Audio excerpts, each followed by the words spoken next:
Hello students, welcome back to the English class. Here we're going to have some reading practice today, and we're going to read a reading text, and it's actually a fairy tale. It's called Little Red Riding Hood. So we're just going to get started, so please pay attention, read and listen at the same time. Little Red Riding Hood lived in a wood with her mother.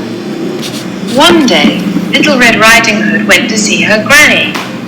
She had a nice cake in her basket. On her way, Little Red Riding Hood met a wolf. "Hello," Said the wolf.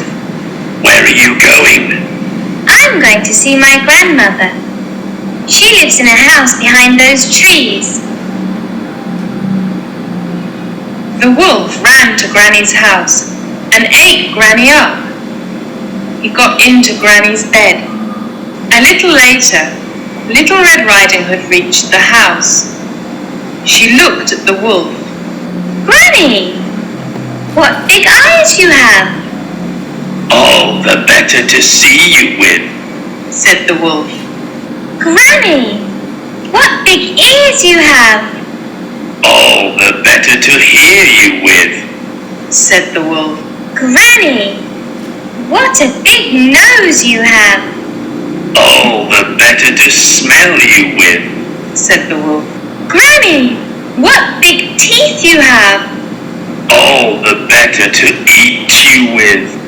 Shouted the wolf. A woodcutter was in the wood. He heard a loud scream and ran to the house. The woodcutter hit the wolf over the head. The wolf opened his mouth wide and shouted, and Granny jumped out. The wolf ran away, and Little Red Riding Hood never saw the wolf again. So yes, now we have just read the story about Little Red Riding Hood. Now you have known the story, this is the practice that you are going to do. As you've watched the story, you've read and listened to the story, here you're going to put the sentences in order to make a good story about Little Red Riding Hood. As for example, the first one that happens here is one day, Little Red Riding Hood went to visit her granny. And then you have to decide what happens next.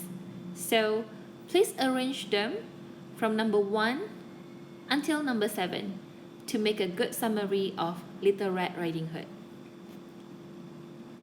So that's all students for today. Thank you for your attention and